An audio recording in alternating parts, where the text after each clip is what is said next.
Keyingi paytlarda mana shu qimor o'yinlari avj olib qoldi. Ayniqsa ijtimoiy tarmoqlarda bu narsa keng ommalashib ketdi. Ayni bizning davrimizda qimorning xatari avvalgi zamonlardagidan ko'ra kattaroq bo'lib qoldi.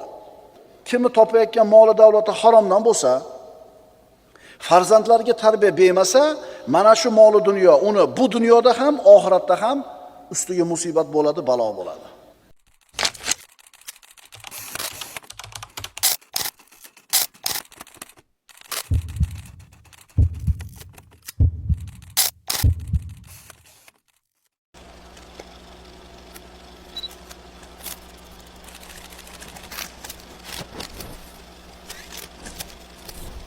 Bismillahirrahmanirrahim. Innal hamdalillahi nahmaduhu wa nasta'inuhu wa nastaghfiruh wa na'udhu billahi min shururi anfusina wa min sayyiati a'malina. Man yahdihillahu fala mudilla lahu wa man yudlilhu fala hadiya lahu. Wa nashhadu an la ilaha illallah wahdahu la sharika lahu wa nashhadu anna Muhammadan abduhu wa rasuluh. Amma ba'd. Assalomu alaykum wa rahmatullahi ta'ala wa barakatuh. Bismillahirrahmanirrahim.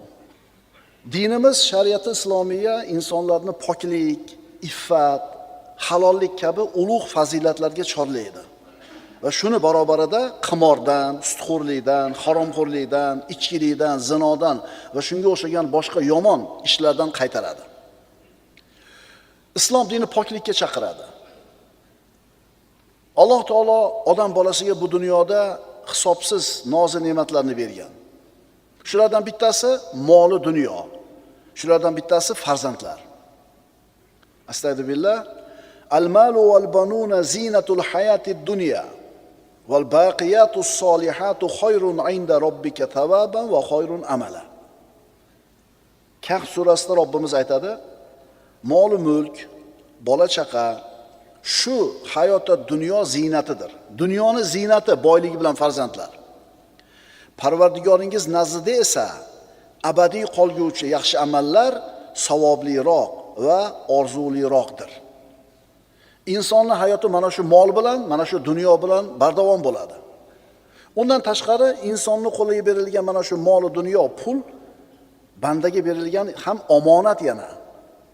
Kim mana shu topayotgan dunyosi, topayotgan puliga e'tiborli bo'lsa, haloldan topsa, joyiga sarf qilsa, demak shu pul degan ne'matni shukrini ado qilgan bo'ladi, omonatga vafo qilgan bo'ladi. Aksincha bo'lsa-chi?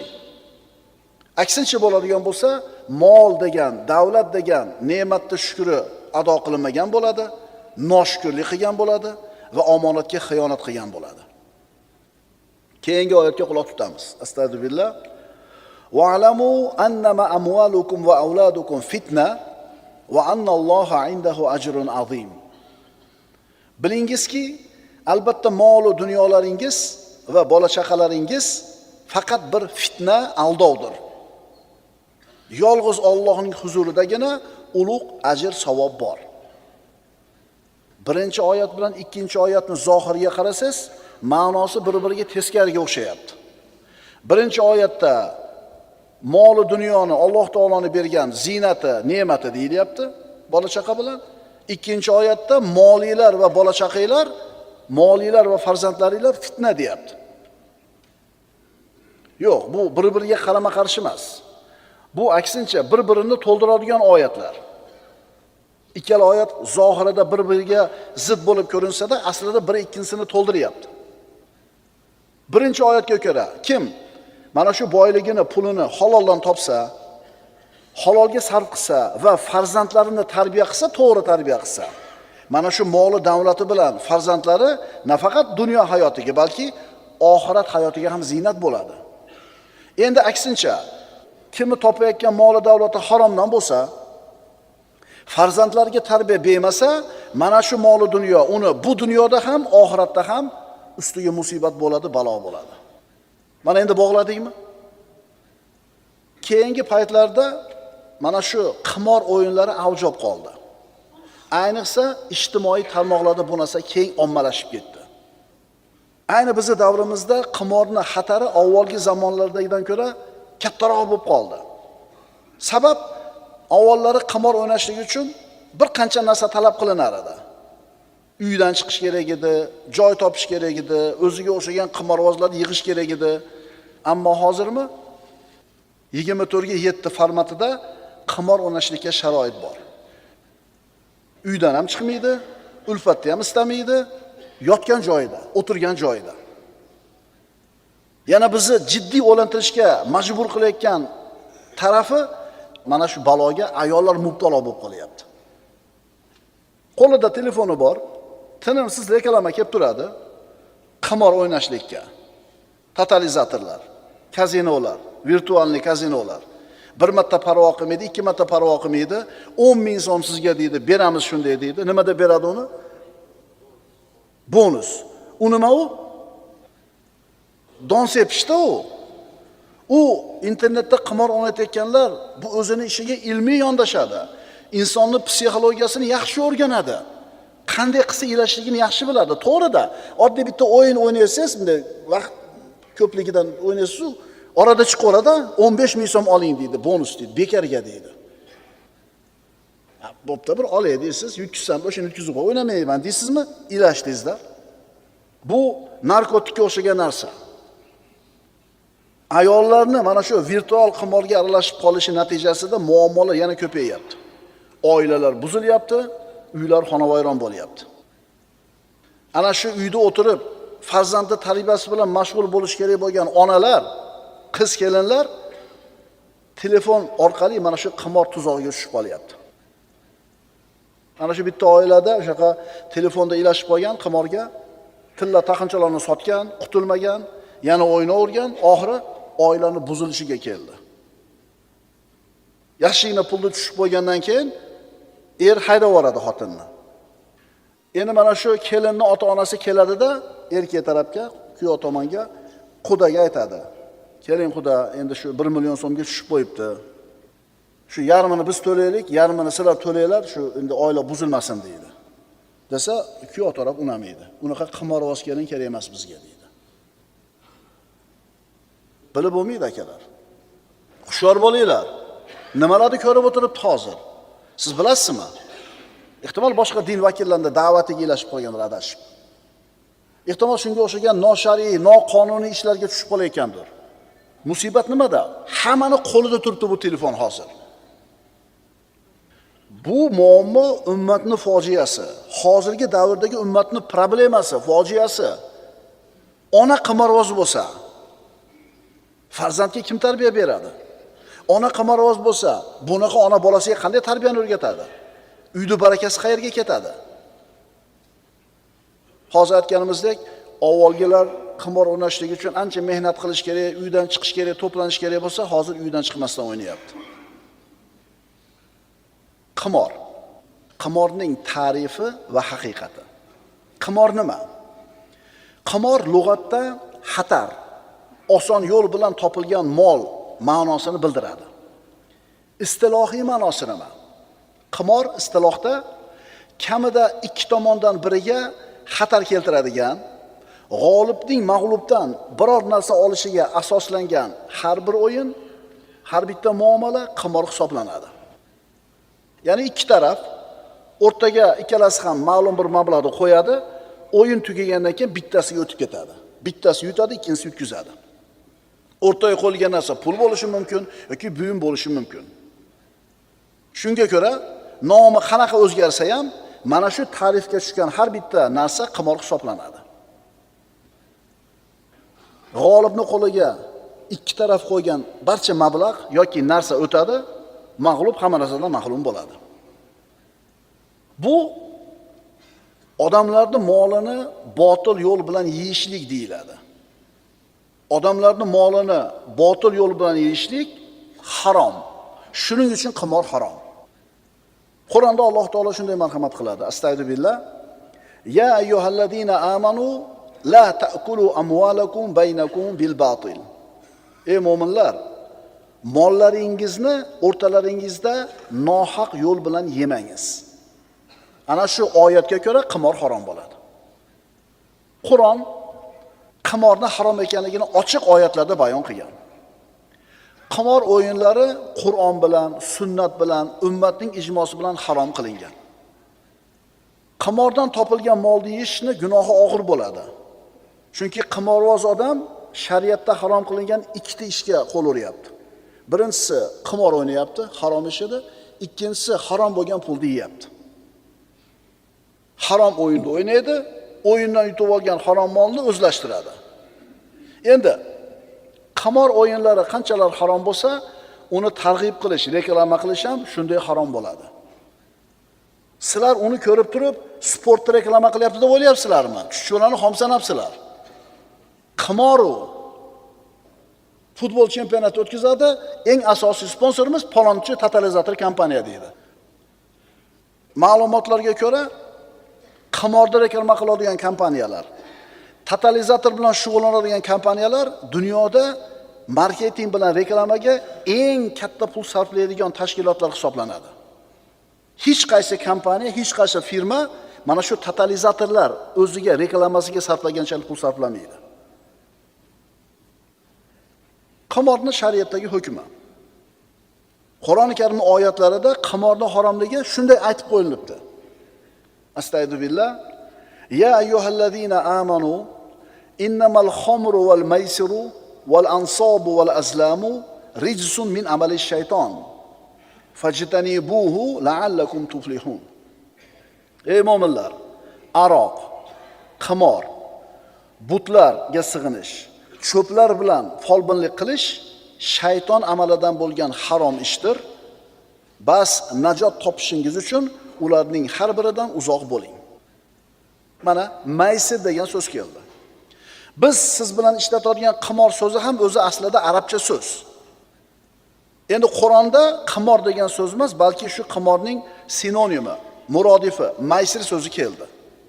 Maysir qimor bitta narsa. Maysir arab tilida osonlik bilan mol topish ma'nosini bildiradi. Ya'ni qimorning haqiqiy ma'nosiga dalolat qiladi. Astagfirullah. Yas'alunaka anil khamri wal maysir. Ikkita narsani aytayapti. Ey Muhammad alayhisalom, sizdan aroq va qimor haqida so'raydilar. Qul fihima ithmun kabirun va manafi'u lin-nas. Ayting, bularda katta gunoh va odamlar uchun foyda bor. Va ithmuhuma akbaru min naf'ihima. Bularning gunohi foydasidan ko'ra kattaroq. Ana shu vaqtda yashagan odamlar aroq bilan qimorda foydasi bor deb ishonishgan. Shuning uchun oyatda odamlarga foydasi bor deyapti. Aroqni sotib pul topishni foyda degan ular. Endi islom nima dedi? Aroq sotib topilgan pul hech qachon yaxshilik bo'lmaydi, hech qachon foyda bo'lmaydi.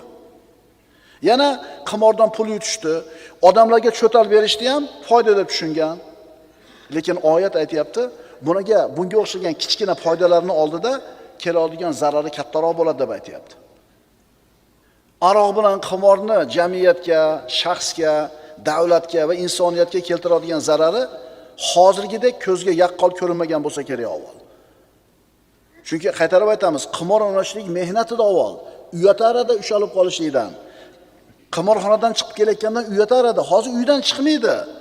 Ko'rpasidan turmaydi, shunday o'tirib o'ynab qo'yapti qimorda. Alloh shundoq qilib sizlarga o'z oyatlarini bayon qiladi, shu oyatga tafakkur qilsangiz. Alloh taolo bayon qilib berdi. Oyatda qimor bilan aroqni zararligini. Mana shu bayonni inson eshitdi. Endi xulosa qilib amal qilishi inson o'zining ixtiyorida. Oyatni takror o'qiymiz. Astagfirullah. Ya ayyuhallazina amanu innamal khamru wal maysiru wal ansabu wal azlamu rijsun min amali shayton. Fajtanibuhu la'allakum tuflihun.